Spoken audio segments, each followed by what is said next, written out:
izi ngabo zacu hagarara yo fadi hagarara fadi hagarara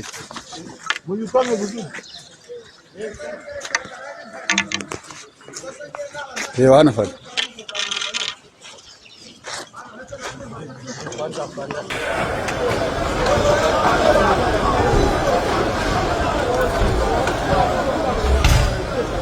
Vamos na open na boy. Tochana panzema be. Panzani? Abeta isu lokolo. Chodis wana vitu wana. Onde kumsafiri katani tena.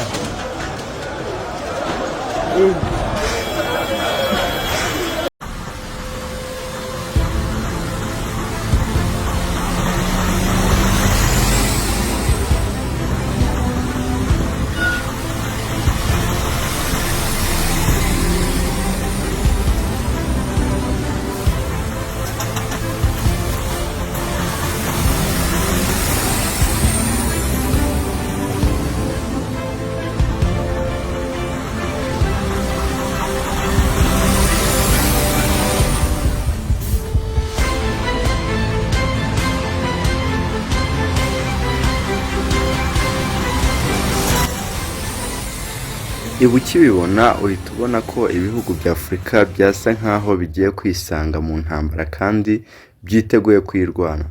Abaperezida b'ibihugu guhangana bikomeye bikoresheje imvugo zikomeye ariko zica amarenga.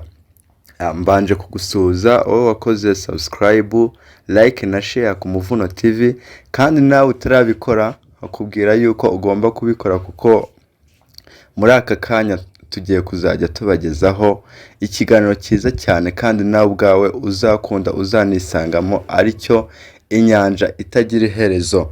Le M23 yaburijemo igitero Afurika y'Epfo cyo gutera M23 aho yohereje indege z'indwanyi kugira ngo zitungure ingabo za M23 zaje kubura inzira kuko zahawe gasopo ko zitagomba guca mu kirere cy'u Rwanda ndetse bimwe mu bihugu bya East Africa zaje kugerageza inzira zirenze 3 baziha gasopo ko nizibigerageza bazazirasa zaje gufata umwanzuro wo kujya kugwa mu Burundi.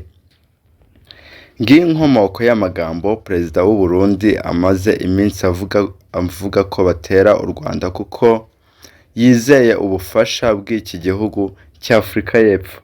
Ibyo byatumye u Rwanda rukomeza gukaza umutekano w'igihugu ndetse rukomeje kuzana ingamba.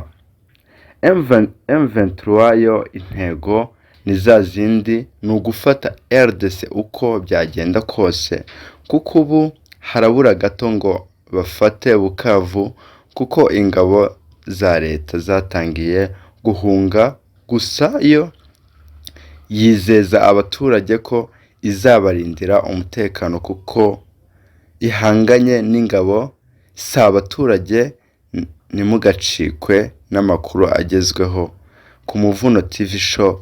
Kora subscribe ukomeze kubona byinshi bigezweho hirya no hino ku isi. Uwo mwumvaga yari Ken Chris. Murakoze cyane, mugire icyumweru cyiza.